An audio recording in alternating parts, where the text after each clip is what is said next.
दोस्तों, आज एक ऐसे गांव की कहानी है जो अचानक खाली हो गया रातों रात। कुसुमा गांव का रहस्य। एक गांव जो साल 1998 में अचानक वीरान हो गया, बिना किसी महामारी, बिना किसी सरकारी अधिसूचना की। ना तो वहां आग लगी थी, ना बाढ़ आई थी, फिर भी लोग उसे शापित कहकर छोड़ आए थे।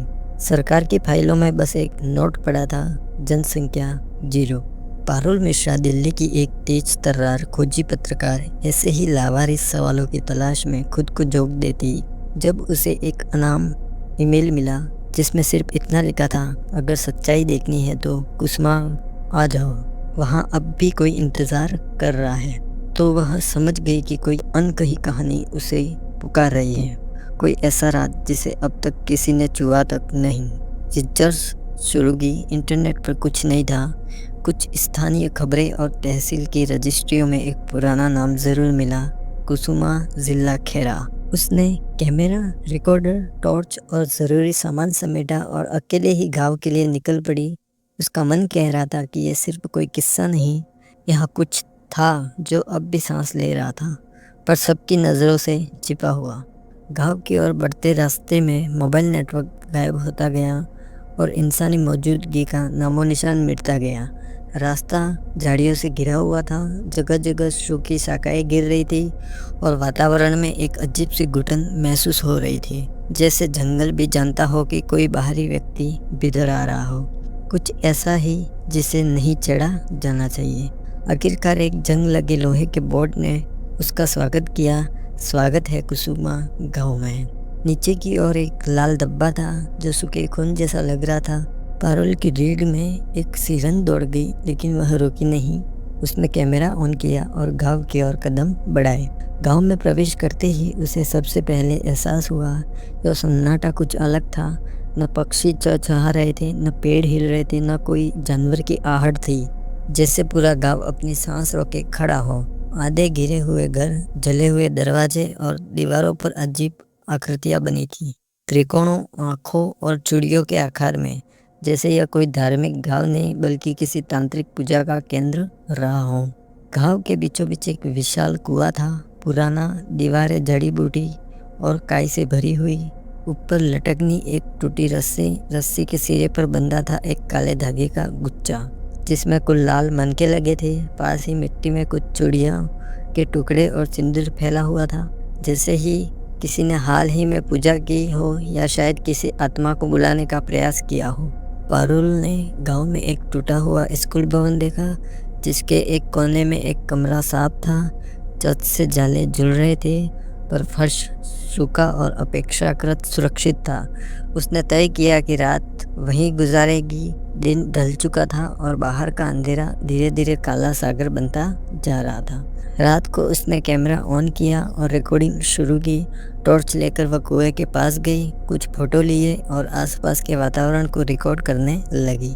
जैसे ही वह कुएं के पास झुकी, उसे लगा जैसे किसी ने उसका कंधा छुआ। उसने तुरंत पलट कर देखा, पर वहाँ कोई नहीं था। एक हल्की हवा चली और उसे किसी औरत की फुसफुसाहट सुनाई दी। क्यों आई हो? पारुल ने डर को दबाकर खुद से कहा, ये मेरा वहम है, शायद हवा की आवाज़ होगी। लेकिन जब वह लौटने लगी, उसने देखा उसके पीछे गीले कदमों के निशान बनते जा रहे हैं, मिट्टी में सांप, और वह निशान उसी कुएं से शुरू हुए थे जहां वह खड़ी थी। कमरे में पहुंचते ही उसने दरवाज़ा बंद किया और कैमरे की फुटेज देखनी शुरू की। वहां जो दिखाई दिया वह उसकी आत्मा को कंपा देने वाला था। एक फ्रेम में कुएं के ठीक पीछे सफ़ेद साड़ी में एक महिला की धुंधली आकृति दिखाई दे रही थी, स्थिर चेहरा ढका हुआ और दोनों हाथ सामने जोड़े हुए, जैसे कुछ मांग रही हो। अचानक खिड़की खुल गई, बिना हवा के। बाहर वही आकृति इस बार और पास खड़ी थी। उसकी आंखें अब दिख रही थी, गहरी, खाली और तीखी, सदियों का दर्द जमा हो। और फिर वही धीरे चलती चलती खिड़की की ओर बढ़ने लगी। पारुल ने झट से खिड़की बंद की, दरवाज़ा कुंडी से लगाया और अंदर एक कोने में बैठ गई। उसने कैमरा चालू रखा, लेकिन उसकी उंगलियां कांप रही थी। बाहर फिर दस्तक हुई, 1 2 3 बार, फिर शांत। पारुल को समझ में नहीं आ रहा था कि जो हो रहा है वह यथार्थ है या मानसिक भ्रम। लेकिन एक बात तय थी कि ये कहानी किसी भूत प्रेत की नहीं बल्कि एक इतिहास की चीख है जिसे दबा दिया गया था। सुबह की पहली किरण फूट चुकी थी, लेकिन पारुल की आंखें रात की भयावहता से अब तक जमी हुई थी। पिछली रात का हर दृश्य उसकी चेतना में चुभ रहा था। कुएं के पास खड़ी सफ़ेद साड़ी वाली वह स्त्री, उसके गीले पदचिन्ह और वह घुरती हुई आंखें जो जैसे पारुल की आत्मा तक को टटोल चुकी थी। डर अब केवल भावना का नहीं बल्कि उसके अंदर कुछ टूटने और जुड़ने के बीच की अवस्था बन चुका था। लेकिन डर से बड़ी थी उसकी जिज्ञासा और जिज्ञासा से बड़ी थी उसकी सच्चाई की जिम्मेदारी जिसे उसने अब अपने कंधों पर ले लिया था। उसने कैमरे की बैटरी चेक की, रिकॉर्डर चालू किया और गांव में फैले रहस्य के उन धागों को पकड़ने फिर से निकल पड़ी। गांव की शांति एक भयानक प्रतीक्षा जैसी लग रही थी, जैसे हर टूटा हुआ घर, हर झुकी दीवार किसी अनकहे अपराध की गवाही देना चाहती ही। पारुल मंदिर की ओर बढ़ी जिसे वह कल शाम नहीं देख पाई थी। यह मंदिर गांव की ऊंची जगह पर स्थित था, लेकिन इसमें न कोई मूर्ति थी, न घंटियां, न भक्तों के पद चिन्ह, सिर्फ शाह दीवारें और फर्श पर लिखे मंत्र।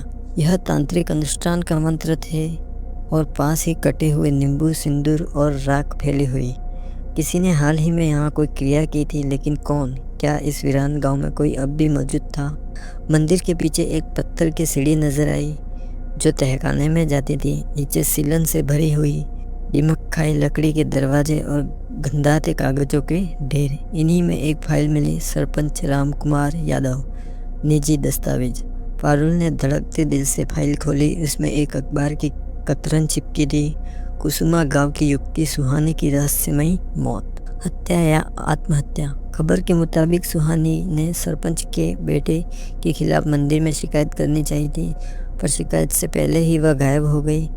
3 दिन बाद उसकी लाश कुएं में मिली। केस बंद कर दिया गया। गांव वालों ने चुप्पी साध ली और धीरे धीरे पूरा गांव खाली हो गया। फाइल के नीचे एक डायरी का पन्ना रखा था जिसमें कांपते अक्षरों में लिखा था, मैंने उसे मरते देखा, मदद नहीं कर पाया। अब उसकी चीखें मेरी नींद में आती है, मेरी चुप्पी ही मेरा अपराध है। यह किसी ऐसे व्यक्ति का इकबाल था जिसने सब देखा था पर डर या लालच में खामोश रहा। पारुल समझ गई यह आत्मा कोई आम भूत नहीं थी, यह किसी की आत्मा नहीं, किसी जुर्म का दफन हुआ सच था जो अब सांस ले रहा था। पारुल वापस बाहर आई और कुएं के पास गई। वहाँ मिट्टी में फिर वही ताजे चूड़ियों के टुकड़े और सिंदूर फैला था। उसने रिकॉर्डर ऑन किया और पूछा, क्या तुम सुहानी हो? तुम्हें क्या चाहिए? क्या तुम्हारी हत्या हुई थी? कुछ पल सन्नाटा रहा, फिर रिकॉर्डर में धीमी सी सिसकी दर्ज हुई और एक फुसफुसाहट, सच कहो नहीं तो तू भी यहीं रहेगी। पारुल कांप गई, लेकिन अब वह पीछे हटने वाली नहीं थी। उसने तय किया कि वह आज रात गांव की आखिरी फुटेज लेगी और कल सुबह इस कहानी को दुनिया के सामने रखेगी। शाम होते ही पारुल स्कूल भवन में लौट आई और अपने कैमरे व रिकॉर्डर की तैयारी करने लगी। पर जैसे जैसे अंधेरा घना होता गया, कमरे की हवा बदलने लगी। रात करीब 2 बजे दरवाजे पर फिर वही दस्तक हुई, धीमी लेकिन बार बार दोहराई जाती हुई। पारुल ने दरवाजे के नीचे देखा तो फिर वही चुड़िया अंदर सरकी आ रही थी। तभी पीछे की दीवार पर कुछ लिखा जाने लगा, खुद ब खुद, तू भी चुप रही, अब तुझे भी सजा मिलेगी। उसकी सांसें थम गई। वह तेजी से अपना कैमरा और बैग लेकर बाहर की ओर भागी, लेकिन दरवाज़ा खुद से बंद हो गया। कमरे की बत्ती बुझ चुकी थी। मोबाइल की टॉर्च से उसने जैसे तैसे दरवाज़ा खोला और बाहर निकली। गाँव अब और गहरा अंधकार बन चुका था। तभी वह आकृति उसके सामने प्रकट हुई। वही स्त्री, इस बार चेहरा दिखता हुआ। उसका चेहरा आधा जला हुआ था, आंखें भरी हुई जैसे सदियों का दर्द हो उसमें। पारुल को पता चला यही सुहानी थी। सुहानी ने उसकी ओर देखा और कांपती आवाज़ में बोली, मैं बस इंसाफ चाहती हूँ, सच को दबाना मत, नहीं तो तू भी यहीं रह जाएगी। पारुल ने अपनी आंखें बंद की और जब उसने उन्हें खोला तो वह कुएं के पास खड़ी थी। सुबह हो चुकी थी। हाथ में रिकॉर्डर था, उसमें दर्ज थी एक और आवाज़, अब तेरे ऊपर है मेरी पूरी कहानी। पारुल दिल्ली लौटी। उसने सबूतों के साथ डॉक्यूमेंट्री बनाई, द कट्स ट्रूथ ऑफ कुसुमा, और उसे राष्ट्रीय मीडिया को सौंप दिया। मामले ने जोर पकड़ा, सरकार हरकत में आई और 27 साल बाद केस दोबारा खुला गया। आरोपी को गिरफ्तार किया गया, सुहानी को न्याय मिला। लेकिन पारुल डॉक्यूमेंट्री के प्रसारण के एक हफ्ते बाद वह अचानक गायब हो गई। उसके लैपटॉप पर आखिरी पंक्ति टाइप हो चुकी थी, मैंने सुहानी का सच कह दिया, अब मेरा कौन कहेगा। दोस्तों, यह कहानी आपको कैसी लगी? अगर अच्छी लगी हो तो इस वीडियो को ज़्यादा से ज़्यादा शेयर करें, लाइक करें और हमारे चैनल को सब्सक्राइब करें। धन्यवाद।